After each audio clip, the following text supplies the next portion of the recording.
Hey there, lady. I'm excited to have my husband back on the podcast. Hello. We recently visited Portland, where we will call home in such a few short months. And Brad has been doing quite a few things lately, such as training for a triathlon or two. Yeah, Brad, why don't you catch people up a little bit about what has been going on? Because you haven't been here since last year. Yeah, it's been a little while. Yeah, like you said, the main thing I'm doing right now is my training for a couple triathlons, Olympic distance triathlons this summer. I've been kind of training heavily since January. I just kind of had a big training day this morning with the first open water swim of the season, so that was nice and cool. Got a good bike ride in after that. Been trying to ramp up on helping you with the Portland move and getting all those tests done in anticipation of the move. Still a lot to do. But also been fairly busy at work. And yeah, looking forward to getting to the Pacific Northwest. Yeah, I think you and me both would be great. So today, what's wonderful is that out of his busy schedule of training, work, preparing for move, and all the things, Brad is here today as I'm sharing our connection in human design. So if you would like, you can actually view this on YouTube later today. If you actually want to see the charts, how Brad's and mine look, and then how they actually go together, which is called a connection chart in human design. Okay, so a connection chart has person A's and person B's charts off to either side with a larger chart that shows the combination of their design in the middle. In this chart, Brad is to the left in orange, and I am to the right in blue. So if you're new here, I'll give you a quick run through of a human design chart. So this is also called a body graph, and it's made of 9 centers that are similar to the chakra system. And we're going to start at the top. That is the head, the ajna, the throat, the identity center, the heart center, the solar plexus, the sacral, the spleen, and the root. Those small little numbers are called gates. Each and every one of them, which is 64 to be exact, have their own meaning. And when they connect to another gate, such as the 26 here to 44, they create what's called a channel. And when they do that, it creates a channel that has its own meaning within itself. And these channels help then define the centers. So this one then helps define the heart center, and this one helps define the spleen center. And obviously, if you've listened to the last 2 episodes, you know that each of these centers has its own theme. So today I'm only going to discuss Brad's and my connection, which is a 9 and O relationship within our chart, how those designs work together, and areas for us to learn lean into to grow.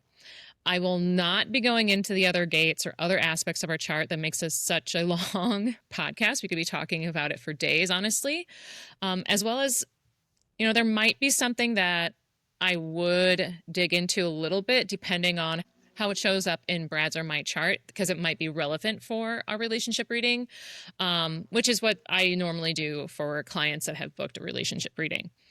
So like I said, if you have listened to the last 2 prior episodes about the 9 energy centers, you can see where each of us are defined, undefined, and open. Brad has an open head center, an undefined ajna, and an undefined solar plexus. I, on the other hand, have an open heart center with the following undefined centers: the head, the ajna, the throat, the identity center, the solar plexus, and the root. When these 2 charts combine, they create a connection theme, and ours is 9 and O, which means that all 9 centers are defined. 9 and O actually has a rhyme to it, which you can see right down here. 9 and O, nowhere to go. And honestly, all of the other themes for a connection chart rhyme as well. There's 8 and 1, have some fun. 7 and 2, work to do. 6 and 3, let them be free. And 5 and 4, not a relationship anymore. Each theme has its own set of strengths and weaknesses. And from my experience with our chart and reading other clients' charts as well, the most healthy connection is actually an 8 and 1. But that doesn't mean that relationships can't work with the others. Well, except maybe 5 and 4 might be a little challenging. That relationship will be like likely to be a little bit more difficult, especially if it's forced, and may just need to be an acquaintance, even if it's a family member. Remember, not everyone is designed to work together, but we can all learn from each other and their experiences.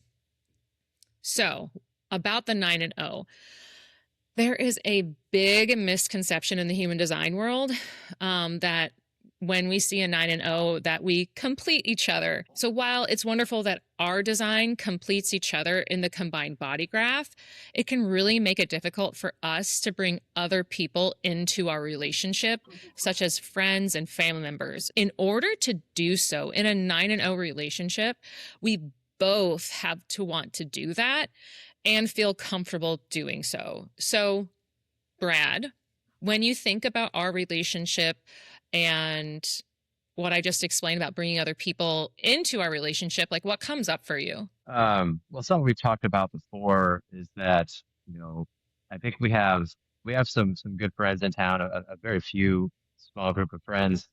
I think we both thought we would have more, and I think it kind of manifests itself that way. And that we are pretty picky about who we spend our time with together. Like, my friends are, you know, out of town and scattered, but I think we'll talk about that later. But you made some more acquaintances here, many more than I have, and spent a little time. There's very few people, really, just a couple couples that we've decided to try to be friends with and spend an amount of time with together. So I can definitely see what you're saying about I call it being picky, who we spend our time with, but the fact that we both have to be willing to let them into our relationship.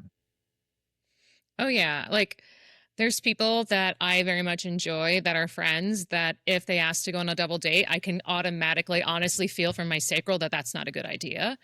Um, and I agree, that sometimes it can even be difficult. It can even be difficult spending time with family.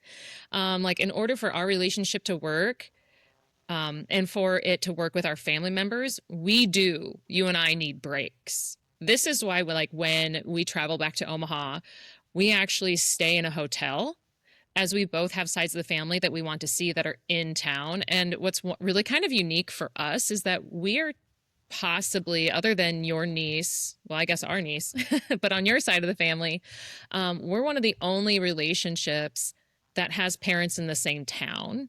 So dividing time between them is somewhat tricky.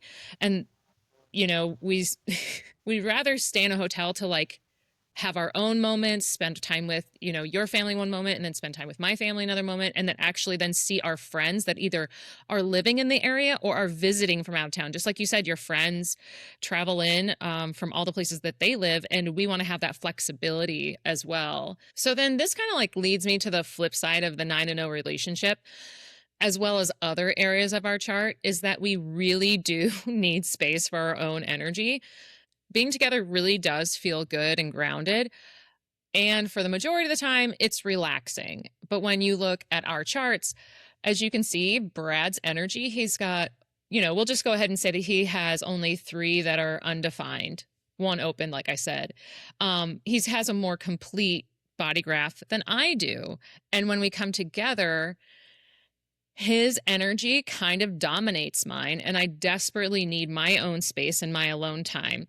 This doesn't mean time away from Brad is a bad thing. It just means that I need to clear my own space, have myself become grounded. And this does include time away from friends, family, and sometimes even locations and experiences to feel more like myself again. Of course, this can vary in other connections with a 9 and 0 theme. It's just always the nuances where we come back to ourselves in the charts. So, Brad, when we think about that for us, how does that come up for you? Well, yeah, I mean that's really been clear from the beginning. You kind of said, even before we got into human design, that you said you need your space, and I, I learned early on it has something to do with me. We could, yeah, like you said, my energy can kind of dominate. You need your own time. So you made it clear that you need downtime, you need personal time, but that's also been good because it allows me to have time for myself too. And honestly, in previous relationships, that's been lacking. It was I didn't really get my own time because that person did not have that desire to have their own alone time. So I do enjoy that you have that. It's good for you and it's good for me. and we both value that time, and how we each choose to spend it. 'Cause it gives us the opportunity to do things that we enjoy separately, and we have enjoyed separately a long time, in our own lives, but necessarily not necessarily that we want to do together. Hmm. And so it's good because how each person views this is really important in a relationship, and it's important to speak up for yourself if that's what you need. If you feel that way and you're not saying it, you're not doing it, that's definitely gonna be a problem. And so you made it clear from the beginning, and I understood it, so I never took offense or felt like you need to get away from me, or like just because you want to spend time apart, something was wrong with us or with me. So, definitely grateful for that, and having it be clear from the beginning. So I think it's really important in a relationship that you establish if you need that, have that talk. Oh, yeah. And it's really interesting too. And I said that I wasn't going to talk about other parts of people's profiles, but we just wanted to touch on this. Like, if you see here, Brad has a profile type of a 2-4. And yes, I will be going into profile types very soon. Um, a profile type of 2-4 actually needs to have alone time in order for the person to grow. So whether that's 30 minutes of Brad playing drums, which if you see here on YouTube, it's in the background, his drums are right there, or watching a movie, or you going for a run, like today when you actually went and you did your own thing. So like you needed that energetic disconnect from others sometimes, and actually working out can be helpful Yeah. for that. But I will say you do need more time without other things keeping you entertained, like whether that's sitting down on the couch and just chilling for a minute and not having the TV on or watching a movie or not being on your phone, or feel like you have to be entertained in your own alone time. Um, Yeah. on the flip side, I'm a 3-5. I have highly individual circuitry. So if you've listened to the Embodiment series last fall in November, I kind of talked about this, but like I need my alone time, and that's usually spent in experimentation, contemplation, or reflection. And honestly, that might show up later as we keep digging into the charts. So when we look into the chart in the centers, there is something called a small split. And in here, you're going to see that's at the very bottom, small split 4356. And that's because these gates right here in between the ajna and the throat don't connect fully. And so this means that there's a lot of energy between our head and our ajna going back and forth for Brad and I. So then everything from the throat downwards allows the energy to flow throughout the rest of the body. And you can see a variety of ways that that does connect. Now, when I see this in our charts, it really does make sense, because when we are together, we can get stuck trying to solve problems, come up with solutions, create a process, and find inspiration, because those two centers, the head and the ajna, are connected and not connected to the rest of our body. So if you've listened to those first episodes about the energy centers, part 1, you know that using your head and ajna to make a decision is not what you're supposed to do. Instead, you need to use your strategy and authority. Lucky for Brad, we have the same strategy and authority, which is the sacral. Typically, it is difficult for me to pause and use my strategy and authority when I am like not paying attention to how Brad's energy may be affecting me. But sometimes I just have to wait it out. And honestly, Brad, you don't use your strategy and authority all the time or listen to your sacral. But we had a moment when we were in Portland, and actually one today, if you want to discuss that too, where you wish that you would have. Yeah, it's kind of funny, just a little small example, but it really does demonstrate, what you're talking about, especially for me, someone who doesn't do this enough. Like you say, listen to your gut, listen to your gut, which is basically what we're talking about. So on our trip to Portland, I had reserved from Avis a mid-size SUV. It's supposed to be like a Kia or equivalent. And so we landed, we're waiting for our luggage, and I get the text from Avis and see his picture. And my heart just sank. And it's a Jeep Wrangler. And like, yeah, so what? A lot of people, they don't care about a Jeep Wrangler. Like, I don't care for it. And I guess my thought was like, we're going to be driving around a lot looking neighborhoods. We're going to be driving slow through neighborhoods and this and that. We may drive to the coast at that point. That was an option too. Is like, I don't want this, gas guzzler, like uncomfortable ride. It's just not the best car for driving around town. I told her, I'm like, I don't want this car. I'm like, I knew I didn't want this car. Like I went ahead and accepted it. Then we walked over there. We just left. But the whole way walking over, I'm like, it's just a bad idea. Like I'm not going to be happy with it. I wasn't going to be happy with it.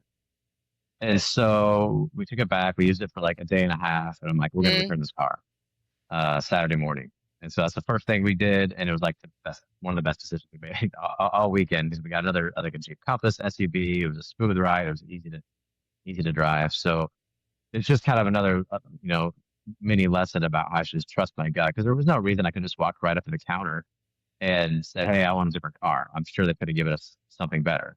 So, like, what's even funnier, if people don't know much about Portland, like the area that we were exploring is Southeast Portland and everything's residential streets. And so that's meaning driving through neighborhoods that are 25 miles per hour. And then if it's on like in a district where there's actually shops and restaurants and whatnot, that can go down to 15 miles per hour. And when you're driving this Jeep Wrangler, it is a pain to do that.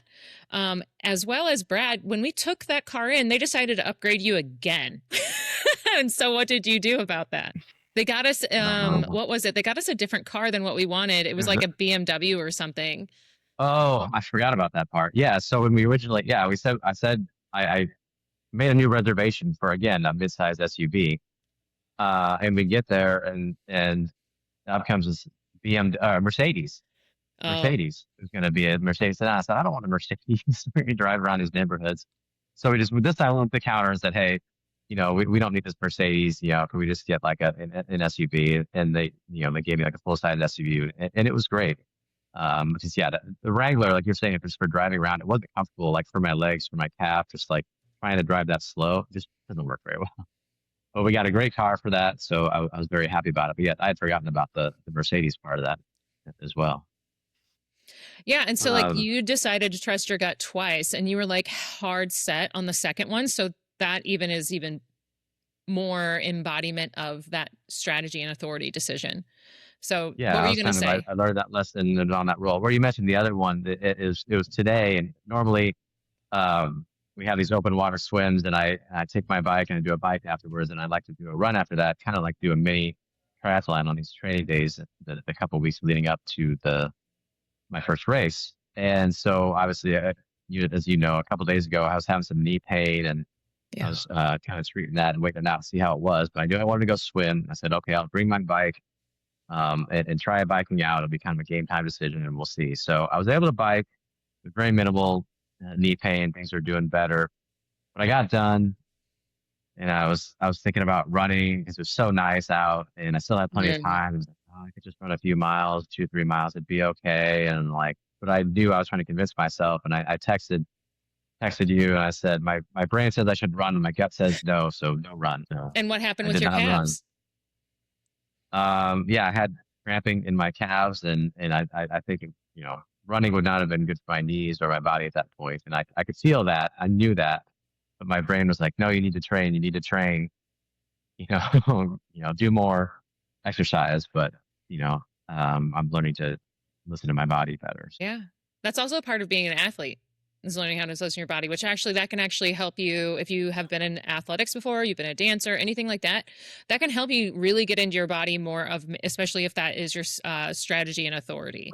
So if we both had more awareness of when we are stuck in the head and the ajna loop of trying to use them as decision makers while not listening to our sacral, we would be able to make decisions that are more aligned with our individual charts as well as our connection chart. Before I share the details of the connection chart, I do want to tell everyone about the types of channels that are created when you put a chart together. So if you're watching on YouTube, you can actually see the list below. There is the compromise channels, the dominance channels, the companionship channels, and electromagnetic channels. So for Brad and I, we have 0 companionship. We have 5 electromagnetic. We have 3 dominant. Those are all Brad. And then we have 2 compromise channels. So what do these mean?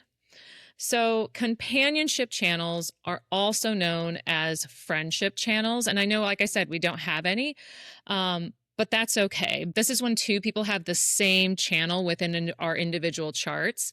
And these channels can be things that people lean into during really hard or difficult times in their lives. But like I said, this doesn't affect the relationship in a negative way. Then there's the dominance channels. This is where someone has that complete channel and then the other person doesn't have not only the channel, but they don't have either gate. So these qualities make up the uniqueness of that person. And right here, this makes up the uniqueness of Brad, because all three of those are his all in orange. So while I can tap into that energy of his, it's really solely that person's. And then there is the compromise channels. So this is when person A has one gate and the person B has the entire channel.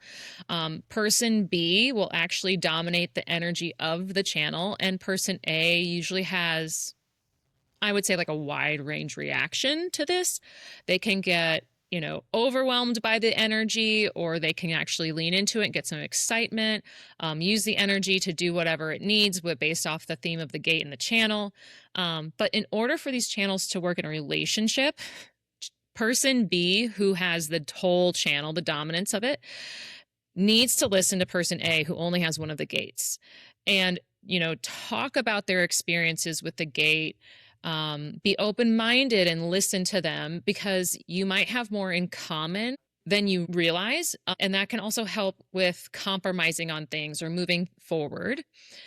Last but not least, there's the electromagnetic channels, and they are known as the attraction or the repulsion in relationships. So this is when person A has one gate and person B has the other, and they create a channel together.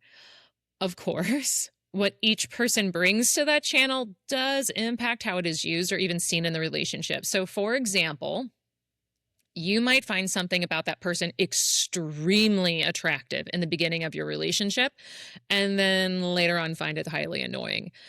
Or you may have one point of view with your gate and the other person has a completely different point of view with their gate.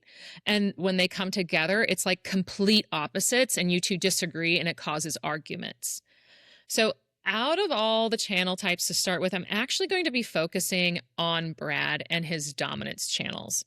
Okay, so the first dominance channel that I want to share about is called concentration, and it's located in the root, and it goes up to the sacral from gate 52 to gate 9. Gate 9 is the gate of focus. Gates actually have multiple names sometimes, but I'm going to try to give you both of them, or maybe even three, if depending on your knowledge. So gate of focus, or it's also known as taming power of the small. Having this gate allows the person to have a deep capacity for focus, but not for long periods of time. So sometimes you can seem obsessive about what you think and how you do things, to the point where you can't let go of an idea. Then there is gate 52. This is called the gate of stillness. It is also known as keeping still or the mountain. If you're someone who's visual, the mountain is my favorite to actually be able to think about this gate. So here you have the ability to sit still and concentrate for long periods of time. Without gate 9, it cannot sit still with an intention or a focus. Overall, this gate is highly creative, it is patient, and it knows timing is everything. So the entire channel is called the channel of concentration. It is one of the 3 format channels, which is a very powerful energy. And when one of them is in someone's design, it actually dominates the overall experience of this person and makes all of their channels more intense. The concentration channel influences your entire design, especially when the sacral responds to it. And Brad, since this is one of the most important channels in your chart and it affects me as well, I'm going to overlap some other areas of your chart to give you a better picture of how this shows up for you and for us. So the energy actually flows upwards from the root to the sacral in pulses. When it's on, you can focus and concentrate. But when it's off, it's best for you to rest in that gate 52 of stillness, or, the mountain. So within this channel, you can dedicate yourself to learning and knowing whatever you have committed yourself to. You pay attention to the details. You have the capacity to persevere and focus for long periods of time. Overall, you have this deep well of self-discipline. Because you have this channel dominant in your chart, you can be an example for others as you like naturally bring people together into focus. So with that being said, just like I mentioned earlier, your profile type is a 2-4. Sitting in concentration makes so much sense for the line 2, that hermit type. And then bringing people together into focus makes sense for the line 4, which is also called the opportunist, but sometimes people like to just say it's the networker. Plus, within other areas of your chart, you are someone who can lead when called to do so. Typically, people have a singular focus or can change their focus once they feel like a chapter is complete. Since you are a manifesting generator, you're able to have like a disciplined and deliberate focus and concentration in many areas of your life at once. To do this, you have to experiment with what is worth focusing on for you and what is not. And yes, this is still something that's like a constant lesson. You still have moments where you don't want all of these items on your plate, so you need to use your strategy and authority, so your sacral, to know what is best for you is critical because it's going to impact the rest of your chart. So Brad, I know that that was a lot of information. How do you see this coming up in just like your everyday life? Well, yeah, I mean, there's definitely a lot of things in there that you touched on that really, triggered something. I mean, kind of backing up, you said, deep capacity for focus, but not for long periods of time. That does kind of remind me how I work at work, work on a task for a certain period of time. But, I need to take little breaks, when I do, and when I have focus and have the emails closed and I work on, a task or report at work, it's not for like 2 or 3 hours at a time. It's more like maybe an hour at most, and then I need to take a break. So I can focus deep, but yeah, it doesn't, last super long. And so another thing that came to mind, reading this and having you talk about it is kind of the focus and determination and concentration I use to train for triathlons.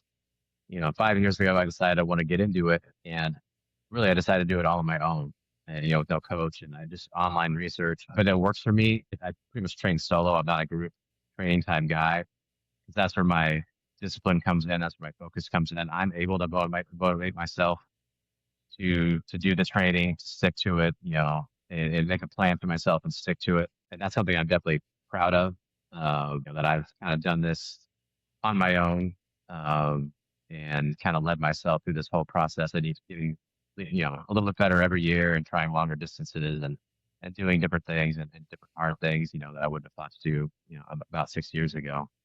Um, you talk about being committed to learning and improving, deliberate focus, self-discipline. That's all part of, what I've been using, I guess, in my human design, over the last 5 years, developing as a triathlete. Yeah. And like another thing, you haven't brought it up, but you are also the board president for the local St. Louis Tri Club. And you talk about how you want to bring people to a focus. And so you do that, casually at, membership meetings, you do that on the board meetings, because that is just part of who you are with some of the things that you are hoping to achieve before we leave for Portland. Yeah, for sure. I mean, it does show up that way in the say the board meetings and the membership meetings. I mean, as the president, I'm kind of expected to lead things, but like I write the agenda, I keep things on the agenda, keep things moving, bring the people together as much as possible.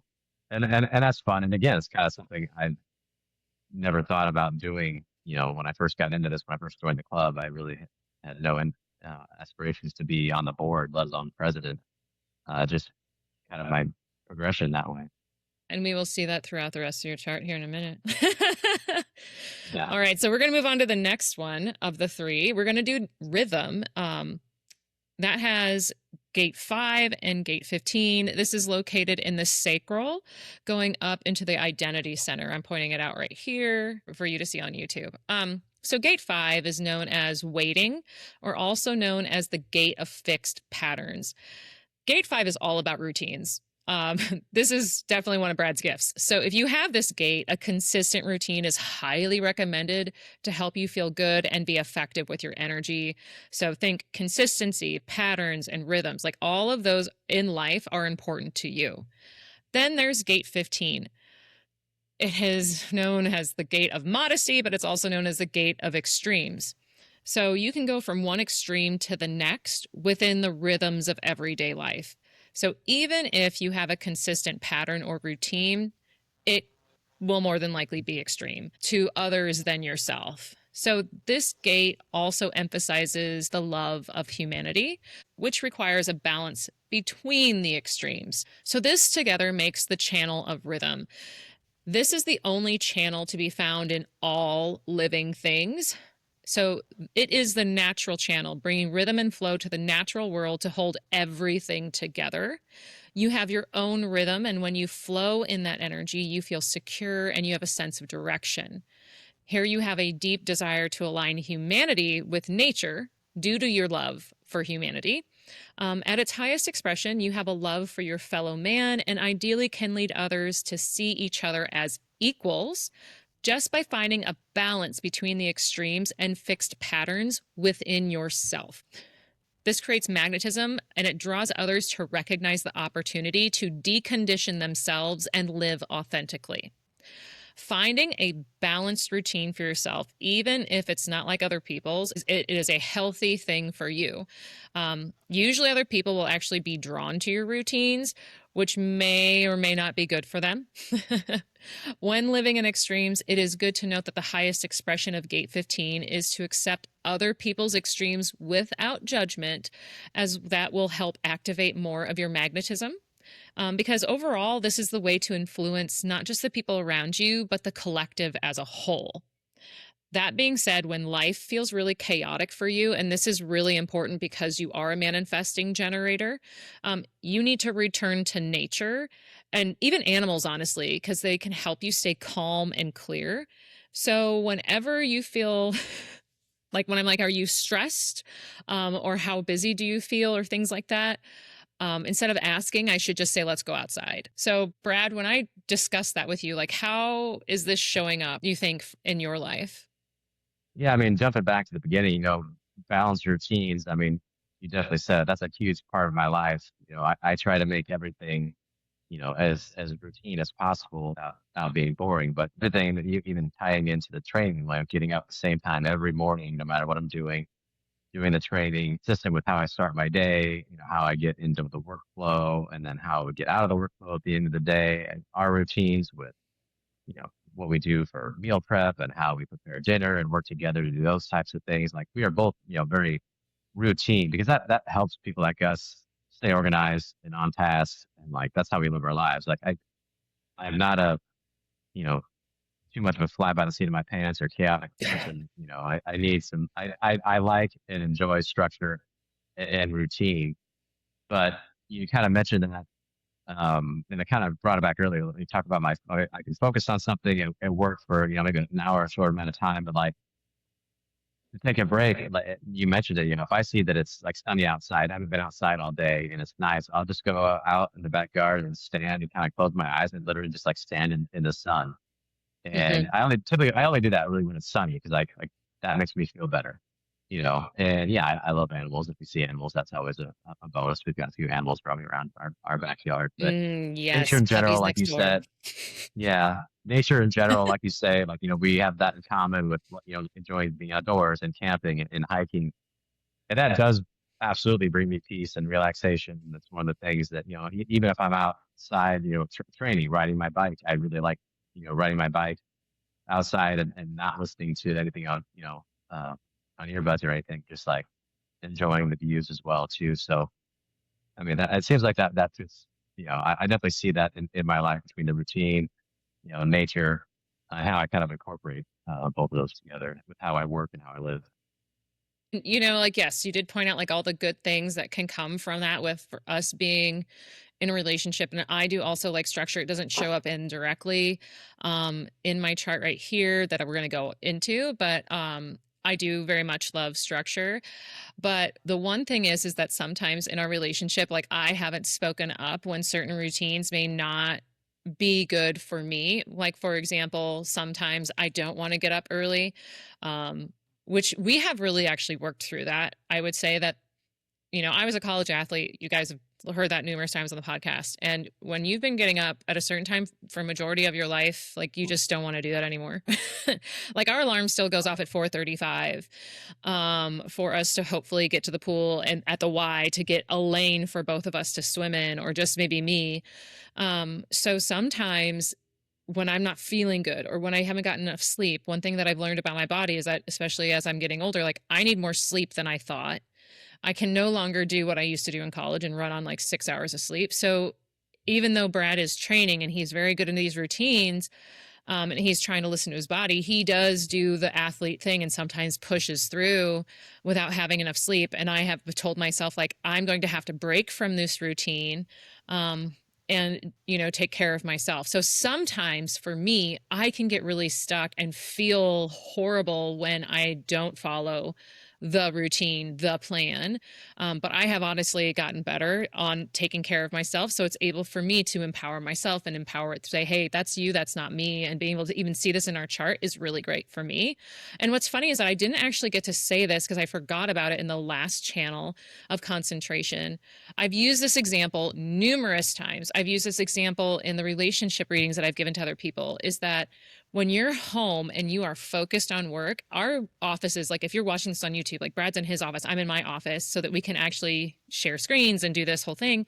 But like if Brad is really focused on doing something and I need to be focused, it's great because I can pull in and tap into that energy. The time when it's not great is when I don't want to be working and I just need to relax and have downtime. So like ironically, this podcast is going to get released on May 5th. And I am been working for some consistent days and not really taking a break. And I'm like, oh, I'm going to have Tuesday be my day off or whatnot, or I'm not going to work that much.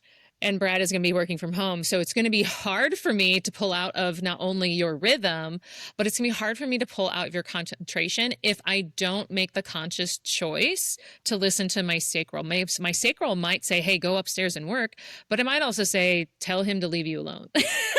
So, this is just another reason of like how we can get pulled into each other's channels. Like I said, this is another dominance channel of Brad's. Do you have anything now that I said that? Does anything come up for you? No, I mean, I see that. I definitely understand what you're saying. When I'm focused, it can help you, but it could be difficult to relax or do your own thing when I'm in the house. Like even in different ways, like we see all the time, like when we're at home together working, our energies sometimes are aligned and sometimes they don't. And Oh God, no. we see the effects of that. So that's why it's always good for me to go in the office a few days a week. I think we both agreed that like us both working from home would not work No, in long never. term.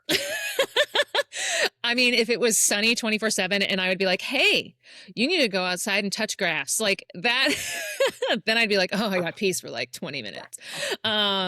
Because Brad is a manifesting generator, has so much energy, like it can make me feel stressed. It reminds me, I can't remember when this was.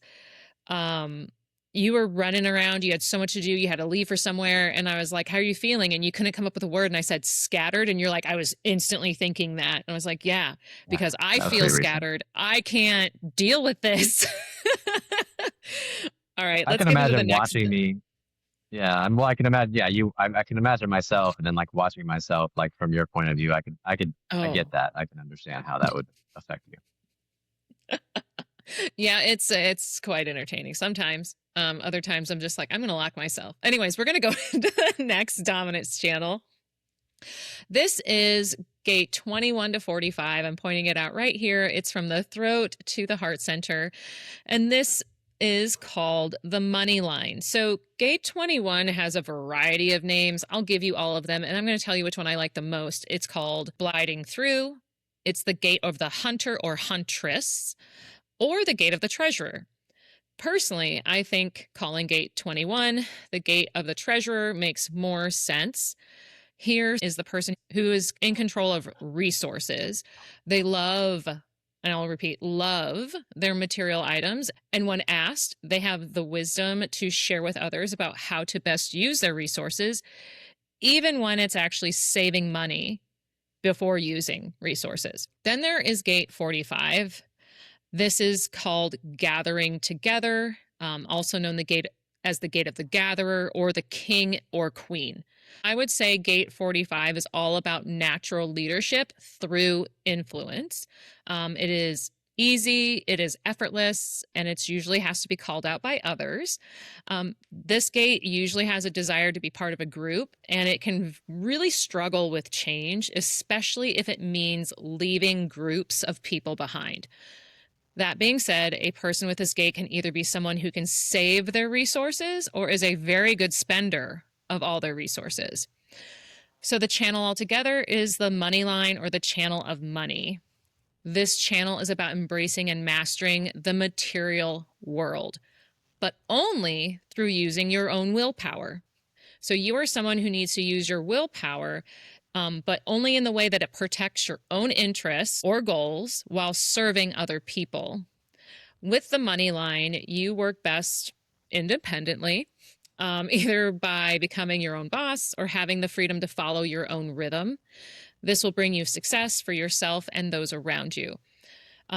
Typically, if a person has this channel, they are here to lead others.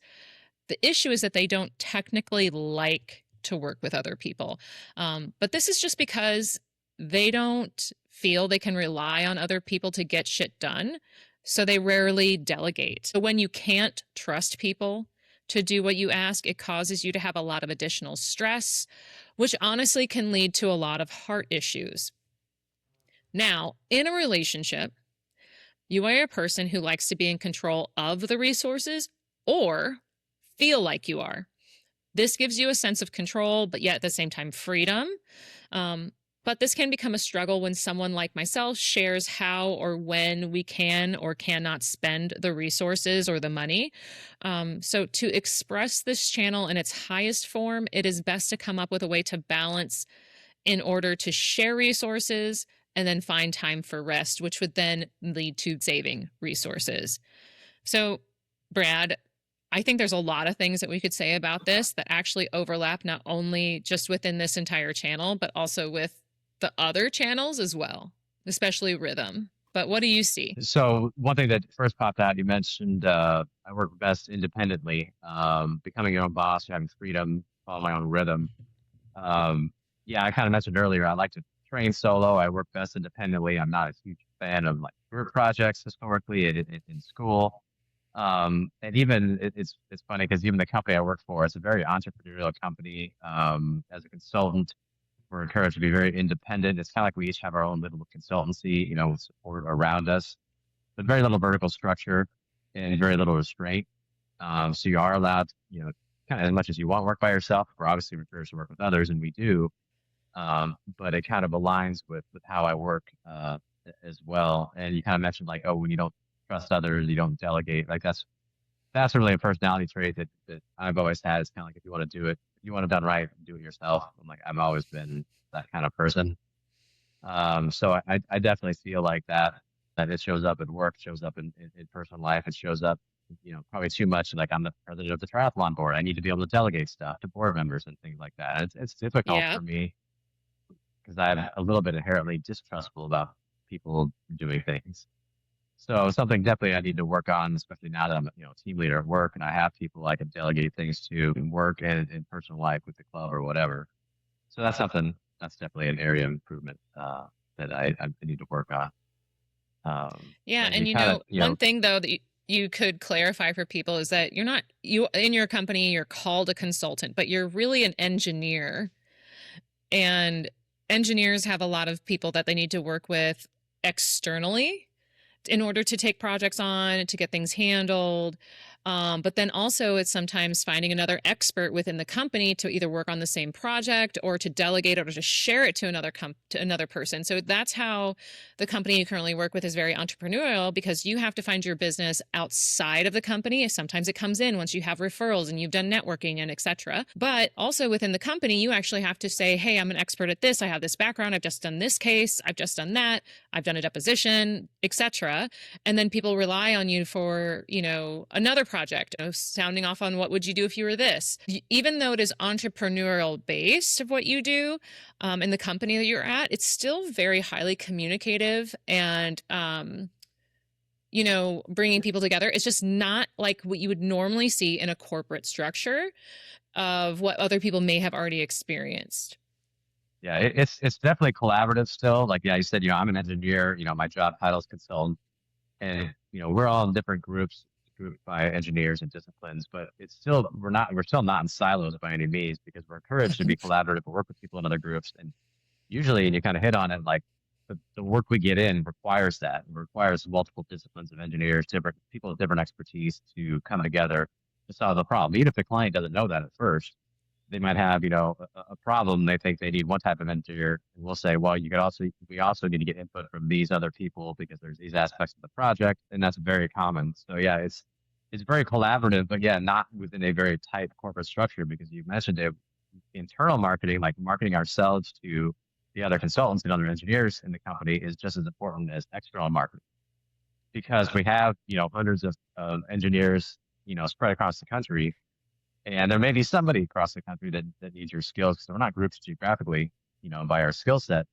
So you need to make sure other people in the company know what you do so they can call you if they need you. And that's kind of the entrepreneurial part. So there's no real defined system for who gets what work. It's bring in work and then bring in another consultant on the job you brought in as you see fit. So if you know a person that has certain skills, you bring them onto your jobs.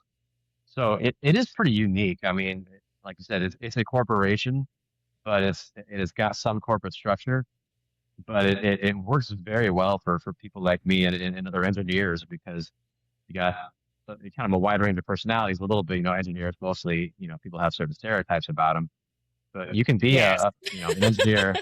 Yeah, you could be an engineer, worker bee, keep your head down, work only by yourself, like in a completely support role. You could make a living at this company just working for internal clients if you don't want to be outwardly facing to external clients. But for someone like me, I do both. I like outwardly Hmm. facing work, bringing in the work from external clients, but also being a resource for people inside the company too. So I'm able to work that way, and you can balance that to however you want. So yeah, it's a Yeah. unique environment within a corporation for sure. Right. And this like even panels back to like your rhythm channel. Like the rhythm channel is like doing things at your own pace and whatnot. And one of the things that we do really like about your company is that the flexibility that it has. Of course, like us moving to Portland because I have an office there, like it's one of the 20 now that it has across the Mhm. country. As well as the fact like some days you work from home, some days you don't, because some days you might have an inspection that's closer if you left from home than from the office, or you're actually flying out for a business development conference. Like those flexibilities of things that, pre-COVID, like when I worked for corporate, it was like, no, you can't work from home at all because we don't allow that to happen. Like it's a Yeah. completely different entrepreneurial structure that is also still based on a lot of trust. And so the more that you have like leaned into these three areas that we have just gone over, the dominance channels of our connection chart, it actually does impact you in a variety of ways. And when I even think about how this shows up in our relationship and how it really helps me too, is that we get into this situation where, yes, like you are like maybe so focused on work, you're so doing all these things. And then I'm like, hey, let's talk about finances. And I'm usually like, Friday finances, let's like just make it a thing. And we don't do it Yeah. all the time. But it allows us to actually have discussions about things that maybe most relationships should do, but we don't all the time. But how we're using our resources, how to spend money, how to achieve our goals. And then honestly, I love the fact of being able to like really tap into this because I'm delegating. I have learned through my own relationship issues before Brad, before coaching, and when I was like in doing my own therapy work and my own inner work of how often I didn't ask for help in relationships, or even maybe asking for help at work, and how that then would impact me with a variety of resources, whether that's financial, and whatnot, but maybe it was even like related to health and stress and time and sleep. Like all those things play a part in this money line because everything that is considered a resource to you really does bring in abundance. I will say that I didn't get into it here, but this also is a place that you can honestly manifest from as it comes from your throat and it's part of the ego center which is also, like I said, the heart center. So having the drive, the willpower, and the desire for something, you can manifest resources with the money line. So Brad, you when you first heard about manifestation, you didn't really believe it or want to do it. I'm just jumping in here and just doing a side story about it. But I told you that you could, and this was before human design even. And I remember one of your first times that you were at a Tri Club member meeting and you weren't even a board member.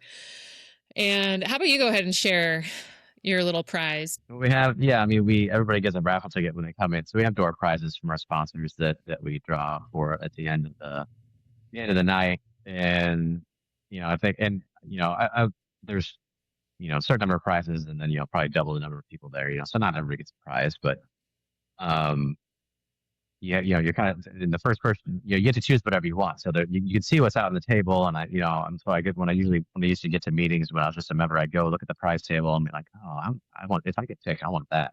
I'm going to pick this, and there was this hat that I really wanted. And I got, so I was like, oh, I want that hat. Definitely would want that hat. If nothing else on this table I want that hat. So, at the end of the night, uh, they drew the tickets and I was maybe the first or second one to write on and went up and went and got that hat. And I think I was texting at the time, I wanted to win this hat. And I was able to get it. And then you've And manifested like gift cards and other gift stuff. cards. Yeah. Yeah. I remember, Yeah. there's another times you're like, oh, I want a gift card. So I was able to get drawn early enough to get the gift card that I wanted to. So that's happened a few times. And there was definitely, like those two were very like focused and like right on manifestation. They weren't just like, oh, I want to win. I want my ticket to get called. Yep. I want to win a prize. It was like, it was very specific about the intention first and then it worked. All right. So now this podcast is getting quite long because of course Brad and I have really great stories and there's so much to a relationship reading or even this just connection chart that I'm sharing here. So we're going to go over the next two channels, the compromise channels that Brad and I have, and then there's going to be a part 2 where we're going to get into the electromagnetic channels. So for the rest of these, the compromise channels and the electromagnetic channels, I'm going to talk about not only the channel but the specific gates in more depth, because some of the gates are going to need more context and more detail just because it's important for how it shows up in our relationship. So that's just something I want Brad to be aware of as we discuss. And as I go into some of these gates, know that having the other gate to form the channel allows it to show up fully as it needs that connection. Because all gates are pulling towards its coordinating gate. So we'll start with Brad still. We'll stick with you. We're going to talk about the channel of surrender. And this is gate 44 from the spleen to 26 of the heart center. I have gate 44. And if you're seeing this on YouTube, you can see the blue, that's me right there, of this entire channel. I only have that. So we're going to start with gate 44. This is called coming to meet, or the gate of alertness. People with gate 44 have an instinctual knowledge of understanding and recognizing the capabilities of other people. They do this by enhancing the energy, almost like greeting people at an event. So showing someone around, introducing them to others, or making people feel included and comfortable makes this energy feel and look good for others. This is where the selling comes from in those of us with gate 44. We can sell what is good and point out what is not. Since the gate is located in the spleen, it has this intuitive awareness to it of whether or not something is worth repeating for the best of other people or for themselves. And sometimes it can tell you when the past is about to repeat itself through recognizing patterns from past events or even past experiences. Since I do not have the gate 26, I need to be aware of some of the issues of this gate, gate 44, and that is being aware of overcommitting myself and making promises that I cannot keep.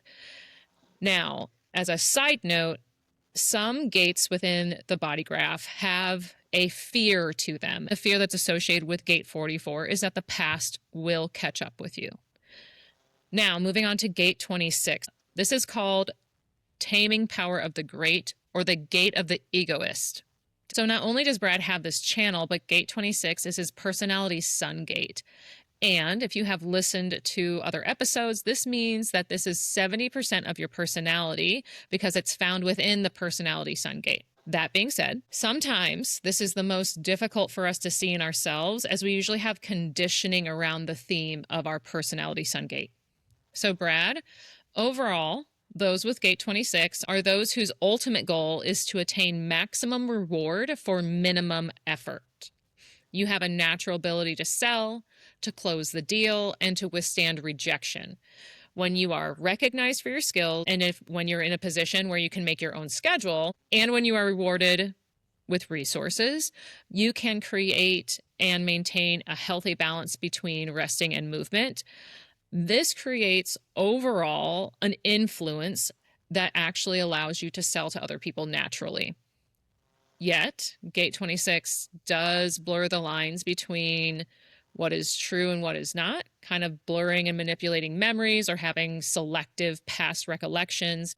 So, maintaining integrity and allowing yourself to rest so that you can be recognized for what you do will actually strengthen your position and help your health. When looking at this gate a bit deeper, for you especially, because your profile is a 2-4, and because this is a sun placement, you are someone who learns from history. You have the energy and depth of reflection to learn from past experiences in order to anticipate future experiences. This is actually how you mature in life. Now, for this entire channel, it is called the channel of surrender. Some people do call it the channel of manipulation, but surrender is the route I'm going to take it. So you have an instinct for knowing how to present anything to anyone in such a way that you and or your message can be recognized. There is a lesson here, and that is to wait until you're asked to share or that your market finds you, rather than trying to sell yourself for recognition. So overall, this channel uses its instincts to sell a message, a product, or a truth. The real gift is that when a person has this channel, they know exactly how to adapt and use their voice to get their message across to whoever they are talking to. And people with the entire channel are able to influence others because they can use their energy to convince others that their ideas are good and worthy of specific resources, dedication, work, etc. They can also be the ones who share a truth and hold things in integrity as they understand and have learned those lessons from their past. So, Brad, with you having this whole channel, you're supposed to trust your instincts about who to work with. So if someone or a situation doesn't smell right, smells fishy, like however people want to put that, you would not want to work with them or associate with those people. You also need to balance the energy of this channel, knowing that it's part of its goals to attain more rest while being effective in sharing or selling its message. So when I say this for you, how does that show up like for you personally? How do you feel like it shows up in our relationship? Yeah, I mean, working backwards to what you just said, that does make a lot of sense. Learning from history, and then kind of goes along to me with, knowing if something, said smells fishy about somebody and knowing not to work with them. Even kind of separate from just gut, it's like using my, experiences from the past to say, no, this isn't going to work. Like, I can't work with somebody like this, or like the vibe that they're giving off. I could definitely tell. So like, I think that makes a lot of sense. Um, and you talk about influencing others, different types of groups, getting different types of groups to hear your message.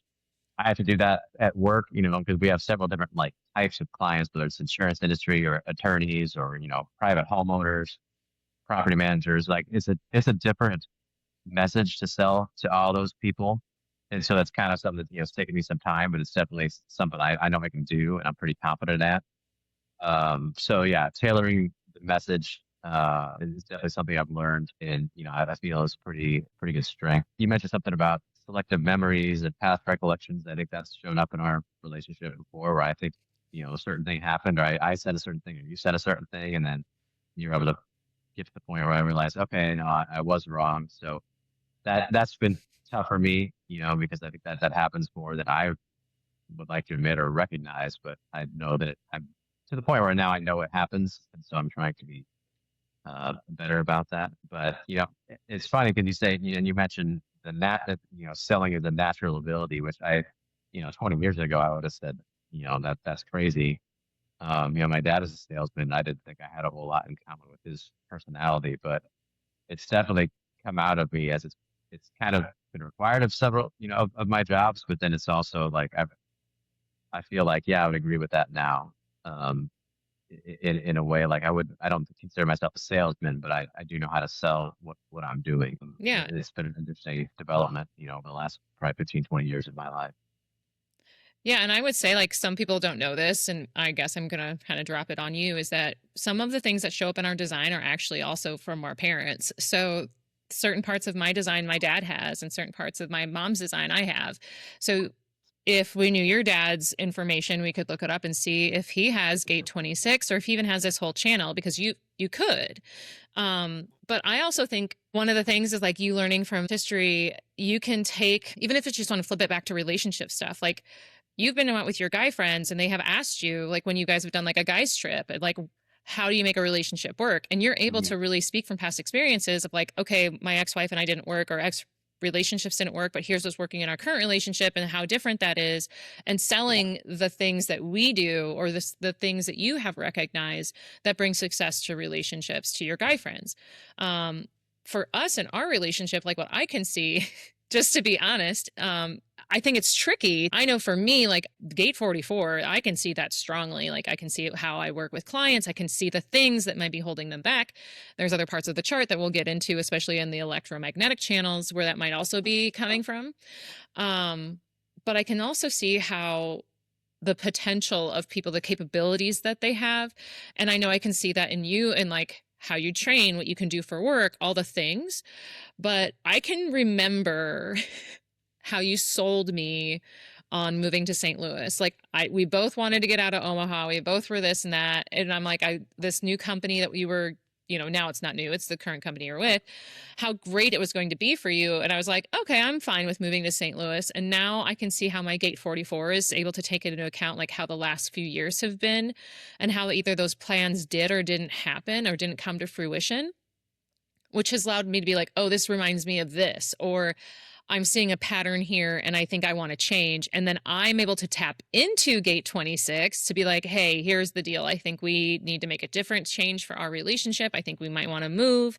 These sort of things that I'm able to tap into and sell to you allows you to then use your gate 44 to tap in and say, is this true? Do I see a similar pattern, etc. So when I share that example, is there anything that comes up? Yeah, it's funny because I don't feel like I was trying to sell you strongly on moving. I guess it's kind of easier because I know you wanted to relocate, but um, it was to me, it was just like this is a really good opportunity. There's kind of a confluence of several things, like with the job, and we wanted to move, and the location of the move at the time, seemed a really good direction. So, um, what I remember, even though I was still on the fence about stuff, I just remember you saying we're moving to St. Louis, like in April or whatever. Like you set a date at some point, like kind of early on, like no, we're moving, and like No, that was when we were getting oh, married. okay. Like my collective memory. There it goes. Yeah, There's gate 26. No, we were going to move in June, and yeah. I quit my job early, and you had an opportunity. We're like, well, let's try moving in April. Like it was a whole different thing. I think maybe we decided we were moving before job stuff was finalized. We're just like we're moving. Yeah, that's a whole nother discussion, but yes. Mhm. As you guys can see, gate 26 in process right now. All right. So now when we think about this, like we've been discussing Brad's dominant channels and whatnot. And if you can see on YouTube, I have one channel only. And so this is the thing that I get to dominate in our relationship. This is the channel of power. And so it starts with the gate 57 in the spleen, and it comes over to 34 in the sacral. Brad also has gate 57 in the spleen. So I'm going to start off with gate 34. This is called the power of the great, or the gate of power. People with gate 34, their actions are generally very independent and self-focused. And they usually, and I say usually because of conditioning, but I probably I'll just go in and say, we don't feel guilty about it. This gate is highly expressive. It's wanting to display and celebrate our uniqueness in the world. And ironically enough, it can connect to 3 different gates in 3 different centers. So once again, that adds a whole different flavor to its expression. So for myself, gate 34 connects to the spleen through gate 57, which allows me to follow my intuition, which will then empower my ability to hear what I need in order to survive in the present moment. With the energy coming from the sacral, people want that energy because gate 34 is the busiest gate in the entire chart, and whoever has it can be an amazing multitasker. I like to say that this gate 34 is usually very present in manifesting generators, and I have been mistaken in the past for being a manifesting generator just because of having this gate. So anyone with gate 34 must be busy. If they are not, it can be bottled up like thinking within the body and released in all unhealthy ways. So like getting sick, having no energy because you're not spending your energy on the right things. So even though Brad can tap into the busy energy, he really doesn't need to. He's busy enough as a manifesting generator. That's because the energy that is from 34 within myself is only powerful when it responds to my sacral response. Moving on to gate 57, like I said, Brad has this gate as well. This is called the gate of the gentle or the gate of intuitive clarity. People with gate 57 have an intuitive awareness that ensures their survival. Hearing and vibrations from sound come from this gate. It is the gate of the right ear. Since it's located in the spleen, it hears our immune system. Listening to it must come from practicing your strategy. Otherwise, it won't be heard as it only speaks once. It also has the fear of the unknown as its lowest vibration. Another struggle with this gate is that one intuitive hit will be different than the next intuitive hit. This is because it's only true in the present moment. For those who have a lot of logic in their chart, like Brad, it is difficult to trust your intuition because it changes so much moment to moment. Overall, this is the most intuitive gate of the entire human design chart, and psychic abilities are not out of the question. They're actually more common for those of us with this gate. But once again, it's a battle of challenging your personal uncertainty and confusion when trying to listen to your intuition. So altogether, gate 34 and gate 57 make the channel of power. This channel allows a person to have awareness and survival intelligence, keeping us alert. But in order to do so, the person must be grounded and connected to their body consciously. So staying out of the head or the mind, saying things like, I think, can lead a person away from their intuition. By bringing the person back into their body, by using their strategy, it builds trust within themselves and leads to developing their intuition. Those with this channel are sensitive to sound. So losing your hearing, especially in the right ear, can be difficult for you to pick up on the intuitive guidance that you receive from this gate, as you actually tend to be very clairaudient. Overall, this channel is solely focused on the needs of the self and self-empowerment. When I trust myself and follow my intuition, I am independent, alert, and physically fit for my individual survival. Once doing so, I can become an example of what it means to enjoy being completely alive, a differentiated person who has removed conditioning and allows themselves to live in the moment by moment in response. So, Brad, when I share this, what do you think about gate 57, as well as how do you see this channel in our relationship? Well, you mentioned hearing and sensitive to sound. I mean, we talked about this, and I feel I can't hear very high frequencies at all anymore from playing drums and music when I was younger in high school, in a band and things like that, and concerts, and my ears are always kind of ringing.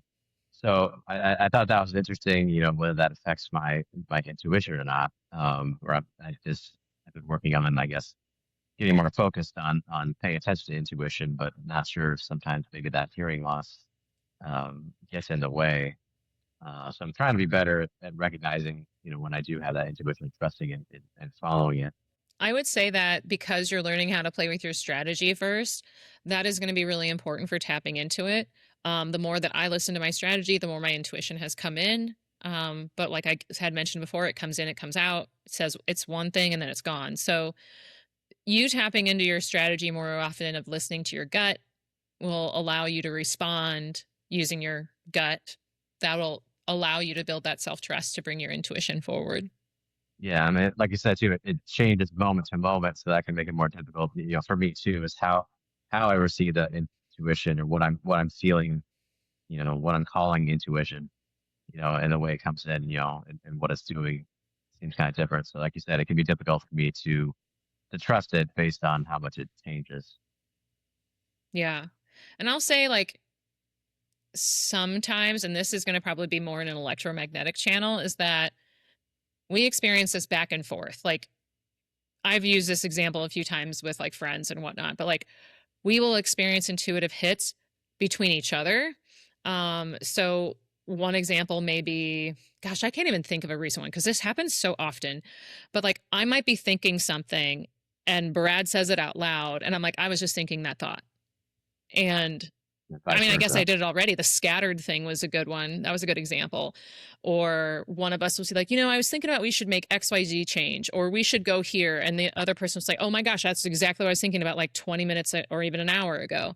And sometimes we're not even in the same room. Sometimes you're at work. Sometimes I'm at home. Like it's fascinating how much that stuff is happening to us.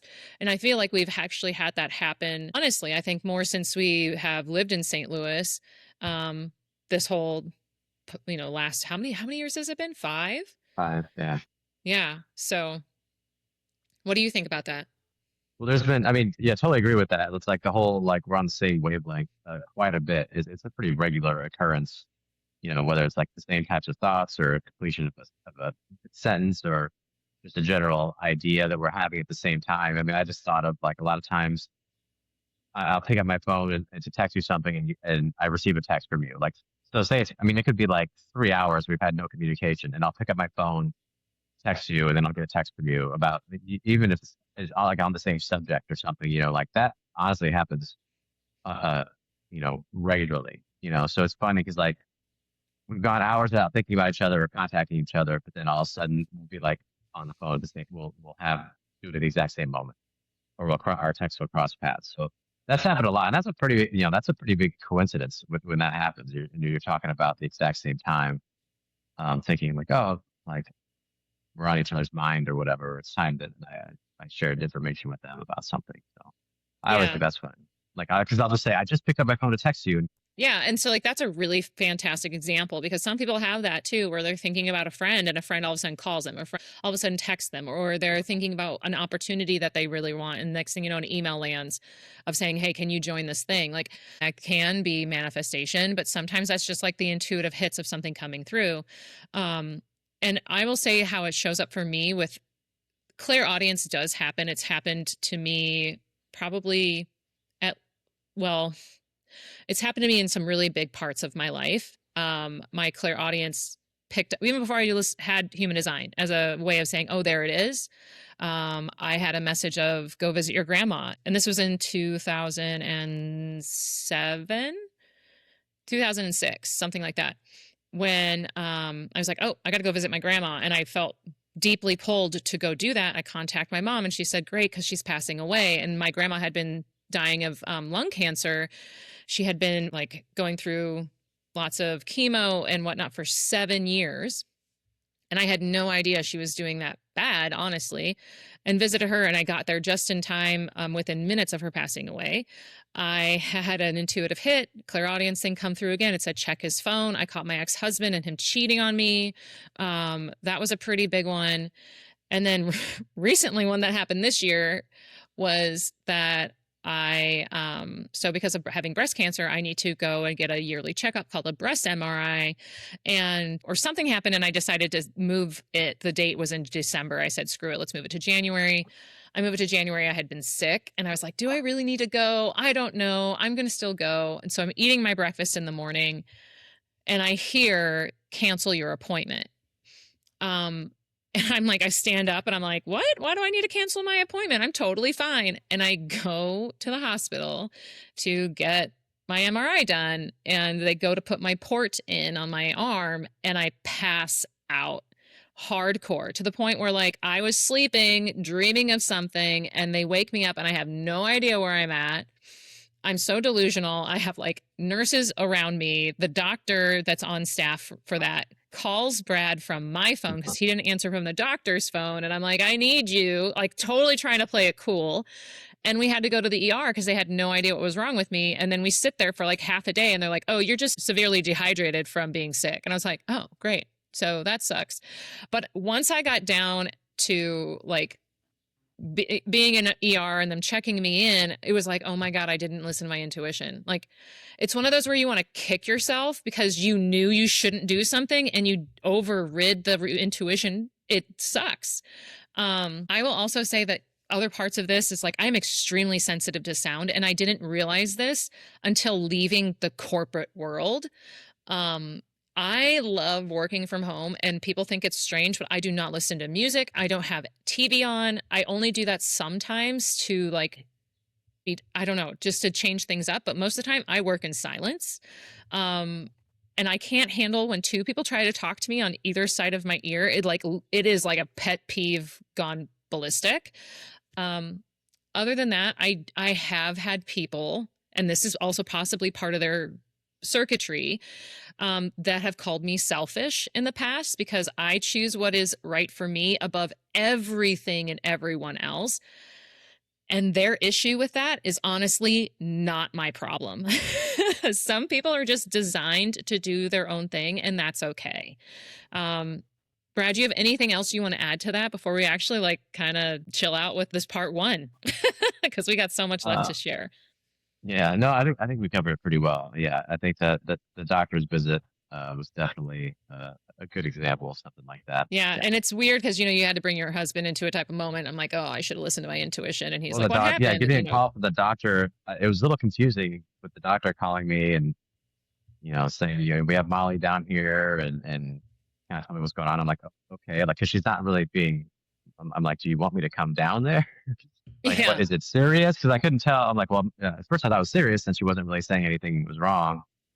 And I had to ask, like, are you saying you want me to come down there? She's like, oh, yes, yes, you have to come down here. I'm like, okay. yeah, because they asked me if they think I could drive, and I was like, if you put me here for 30 minutes, I still don't think I could drive yet. And they're like, well, we got to move her because we have other appointments. So Yeah. yeah. But okay. So, like I said, this is going to be part one. We have discussed way longer than I thought we were going to. So, in the part two, we're going to cover all the electromagnetic channels. There will also be a YouTube video about this. But if this has already kind of made you curious about what your chart looks like and you'd like a reading like this, I have relationship readings available. I just have a limited amount each month. I will review the two charts, I create your reading, and then I record it for you. And when it's complete, I email a link for you to view and download it, as well as you have a written report with my notes. This is something that you can learn more about in links in the show notes. So if you are listening to this episode, though, later in the year, like August or September of 2026, I won't have any relationship readings available until maybe late September or October, because that's when Brad and I are moving to Portland. And I'm going to be using the month of August to be focused on my current clients and my mentorship clients. But of course, it's all going to depend on how we're settled, when that's gotten done. But my hope is that I will have a generated chart for you to download. That would be ready for you to purchase, which would basically only be a connection chart reading, because it's not going to be as in-depth as my relationship readings. For example, you have heard me pull in like Brad's a manifesting generator and how that's really worked for him, and Brad's 2-4 profile. So like I actually overlap those things within a relationship reading, calling those things out, the personality sun gate, if it's part of a channel and how important that really is for you. I will call that out for that you and your partner would know. So I believe you said you had something about mentorship, a mentorship offer going on now too. Actually, thanks, honey. So as of right now for May, I have applications open for 2 women who want to be a part of my mentorship called Embodiment Mentorship. So this is really for women who want to move beyond understanding their design and living it in their everyday life, in their relationships, and how they make decisions, how to set boundaries. And it's really personalized because there's not necessarily a curriculum. We start off with a 2-hour human design reading, and we dive into areas where maybe you need more practice.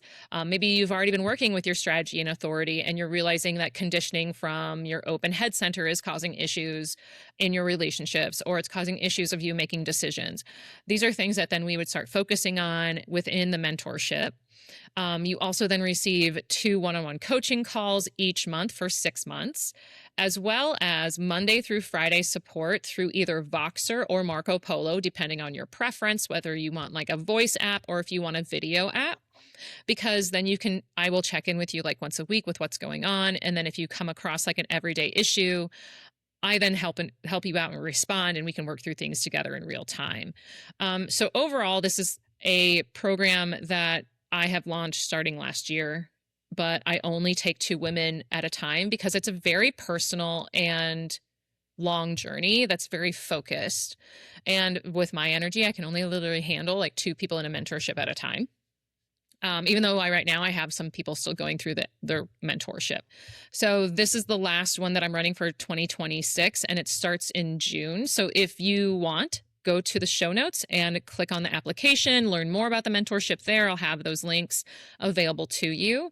But like I said, we'll start in June and we'll go through almost the end of the year before I start again in January of 2027. All right. Well, honey, it was great to have you back on here to go through our connection chart and share examples of how that looks like for yourself, how it looks like for me, and how that looks like in our relationship. Yeah, it was great. I hope we shared some good examples. I hope some people can learn some things from the story that I told. Exactly. And then we will be back to talk about the other 5 channels because we didn't get the chance to do that in part 2. All right, ladies, thank you for listening, and I will chat with you again soon.